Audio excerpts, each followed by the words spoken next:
Hello दोस्तों, मैं नाम शुभांकर और आज फिर मैं आपके साथ एक 48 लॉज ऑफ पावर के नेक्स्ट वीडियो में आते हैं। आज के वीडियो में आज हम डिस्कस करेंगे कि जो पावर है उसको एक्वायर करने के लिए कुछ सर्टेन स्किल्स की ज़रूरत होती है।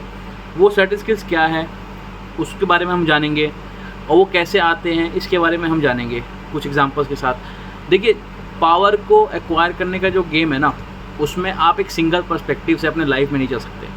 किसी को लेके एक सिंगुलर जजमेंट बना के आप नहीं चल सकते। आपको अपने पर्सपेक्टिव को ना मल्टी डायमेंशनल रखना पड़ेगा, ठीक है। और ऐसा भी नहीं कि आपने एकदम से आज आप बैठे हो तुरंत आप जज कर लेते हो किसी को। मेटाफोरिकली बोलने से this is black, this is white, this is black, this is white, ऐसे करके आप जज कर लेते हो। तो ऐसा नहीं कि आप इस पॉइंट ऑफ टाइम से तुरंत बोल नहीं अब मैं सबको दूसरी तरह जज करूँगा और तुरंत आप मल्टी पर्सपेक्टिव हो जाओगे। ऐसा होता नहीं है। वो बाय द टाइम आप धीरे धीरे जब लोगों के बीच में सोशलाइज होते हो, लोगों के बीच में रहते हो, उसको एग्जीक्यूट करते जाते हो, तो वो बाय द टाइम वो नेचुरली धीरे धीरे वो एबिलिटी आती जाती है। तो वो एबिलिटी कैसे आएगी, वो स्किल्स क्या हैं, उसके बारे में हम डिस्कस करेंगे और हम जानेंगे कैसे ये हमें स्किल्स हेल्प करती हैं पावर गेम में।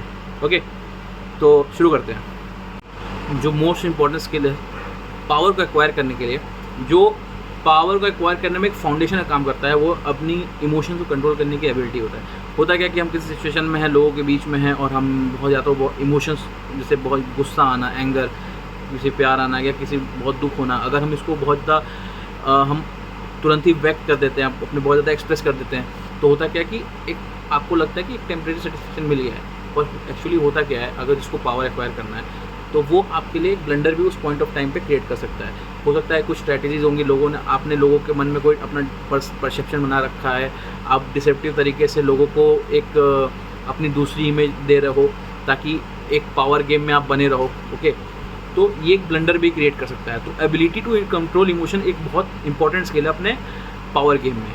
इमोशंस में हम जानेंगे कौन से इमोशन है जो सबसे ज़्यादा हमें मास्टर करने हैं ताकि पावर को एक्वायर किया जा सके। ओके, पावर गेम में अपने आप को डोमिनेट रखा जा सके। तो सबसे पहला स्किल है एंगर।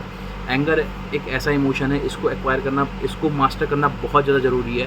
क्योंकि कोई सिचुएशन हुई, एक सिचुएशन है उसमें दो लोग हैं, वो आपको सामने वाला आपका जो अपोनेंट है जो आपके सामने बैठा है वो आपको ऐसे मॉक कर रहा है या फिर कुछ आपके खिलाफ स्ट्रेटजी कर रहा है जो आपको समझ में आ रहा है और आप उसमें हार रहे हो।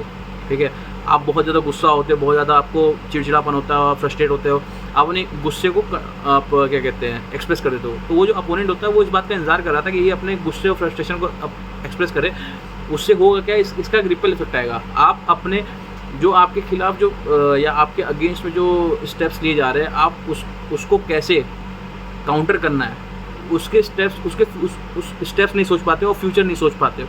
तो जो एंगर एक इमोशन है वो एक रिपल इफेक्ट, उसमें जो लिया हुआ एक्शन है ना वो रिपल इफेक्ट मतलब एक काउंटर रिपल इफेक्ट ला देता है जो आपको नुकसान पहुंचाता है। तो एंगर सबसे खतरनाक इमोशन है जिसको मास्टर करना बहुत ज़रूरी है।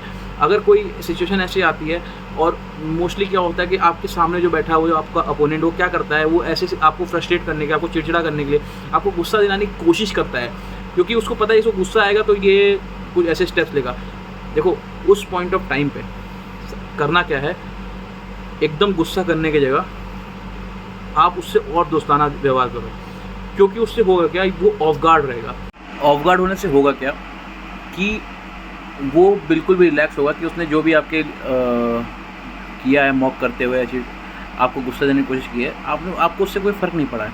तो जब आपको उससे कोई फ़र्क नहीं पड़ा है तो वो ये सोचेगा कि आप कुछ रिएक्ट भी नहीं करोगे। तो अंदर अंदर आपने एक प्लान बना लिया या एक मोटिव बना लिया कि हाँ, इसको इस चीज़ का जवाब तो दूंगा बाय द टाइम। तो लव एंड अफेक्शन एक दूसरा इमोशन है जो पोटेंशियली बहुत डिस्ट्रक्टिव हो सकता है। क्योंकि होता क्या कि लव और अफेक्शन में हम कई बार जो हमारे जिनको हम चाहते हैं, जिनके प्रति हमारे प्रेम है, प्रीति है, भावना है, उसको वो अपने सेल्फ इंटरेस्ट में अगर कोई ऐसा स्टेप ले रहे होते हैं तो उसको हम इग्नोर करते चले जाते हैं। ठीक है, और वो जो स्टेप्स ले रहे होते हैं वो एक्चुअली हमारे नुकसान के लिए ले रहे होते हैं। ठीक है, होता क्या है कि मान लो कोई एक आपका दोस्त है जिसको आप सोच रहे हो बहुत अच्छा दोस्त है, मेरा बहुत प्यारा मित्र है, इससे अच्छा मित्र नहीं हो सकता, हम बेस्ट फ्रेंड फॉर एवर्स हैं, हम मरेंगे साथ, जिएंगे साथ, वो वाला सीन हो जाता है। पर आप देखते हो कि एक 300 रुपये का काम है और वो 300 रुपये का नुकसान हो गया, वो आपके पिछवाड़े के पीछे पड़ गया कि भाई 2 मेरा नुकसान हो गया है। ठीक है, पर फिर आप जब वो आप पैसे भर देते हो फिर वो आपका बहुत अच्छा दोस्त हो जाता है। पर आपका लव एंड अफेक्शन के कारण आप देखते हो कि चलो ठीक है वो पैसे का है इशू इसलिए वो भड़क गया होगा, पर देखो सर वो अपना सेल्फ इंटरेस्ट देख रहा था, मेरा उसका इंटरेस्ट है उसका नुकसान नहीं होना चाहिए था, ठीक है, वो अपना नुकसान नहीं सह सकता इस कॉस्ट पे भी नहीं कि आपका नुकसान हो जाए, ठीक है, उसको इससे मतलब नहीं है। तो लव एंड अफेक्शन कई बार हमें जो लीस्ट सस्पेक्टेड लोग होते हैं ना उनके प्रति बहुत ज़्यादा ऑफ गार्ड कर देता है, बहुत ज़्यादा ऑफ गार्ड कर देता है और हम लोग बहुत ज़्यादा उससे बहुत ज़्यादा नुकसान होता है। तो अगर आपको पावर गेम में बने रहना है तो आपको इस इमोशन को जो ना ओवरराइड करने देना ही नहीं है, चाहे वो आपका कोई कितना भी अच्छा दोस्त है जो भी हो, आपको हमेशा उसको एक सस्पेक्ट की नज़र से ही देखनी होगी और उसके हर मूव्स को गौर करते रहना होगा। एक और चीज़ है कि जब अपने इमोशंस के ऊपर आप कंट्रोल कर रहे होते हैं तो आपको एक और एबिलिटी डेवलप करनी होती है, वो होता है मतलब वो एक पावर होती है जो अपने आपको प्रेजेंट से डिस्टेंस करना चाहिए। अक्सर आपने लोगों को सुना होगा कहते हुए कि जो बीत गया तो बीत गया, जो आने वाला उसकी क्या चिंता, आज नहीं होना चाहिए। पर जो लीडर होता है जिसको पावर गेम में रहना होता है, जिसको डोमिनेट करना होता है, वो आज में ही नहीं रहना चाहिए, उसको हमेशा फ्यूचर की सोचनी चाहिए या पास्ट की सोचनी चाहिए। फ्यूचर की क्यों सोचनी चाहिए? चलिए आज आपका दिन बहुत अच्छा है तो होता क्या है कि आप एक अच्छे सिनेरियो में एक अच्छे मोमेंट में जी रहे होते हो, आप बहुत ज़्यादा ओवरवेल्म हो जाते हो, ठीक है, अब आप सब चीज़ें अच्छी ही सोचने लगते हो कि अब ये सब अच्छा ही होगा सर, पर उस मोमेंट में ना आपको फ्यूचर के बारे में सोचना चाहिए और हमेशा 10 स्टेप मतलब कई स्टेप फॉरवर्ड सोचना चाहिए कि अगर ये हो गया तो ये प्रॉब्लम क्रिएट हो जाएगी, ये होगा ये प्रॉब्लम क्रिएट हो जाएगी। लोग कहेंगे आप बहुत पेसिमिस्ट हो, पर एक्चुअली आप अपने आप को प्रिपेयर कर रहे हो उन अगर कोई भी इशू अराइज होता है या कोई भी प्रॉब्लम अराइज होती है तो उसको कैसे काउंटर करोगे, ठीक है। और उसी तरह आपको पास्ट में देखना है, देखो पास्ट में देखना ये है कि पास्ट में लर्निंग के लिए देखना है, आपने क्या गलती की, आपने क्या उसमें किससे क्या बोला, कैसे किया, आपके साथ किसने कैसा व्यवहार, किस मोमेंट पे, किस सिचुएशन पे, किस तरीके से किया, उस चीज़ को आप देखते हो, समझते हो, ऑब्जर्व करते हो, तो आप पास्ट से लर्न करते हो।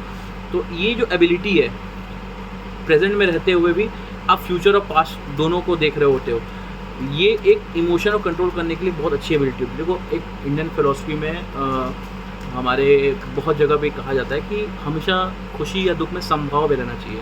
समभाव मतलब कि एक ही भाव में रहना चाहिए, ठीक है। तो वो एक भाव में रहने का कारण मतलब यही कहते हैं कि बहुत ज़्यादा दुख हो या बहुत ज़्यादा सुख हो, आप एक भाव में रहो।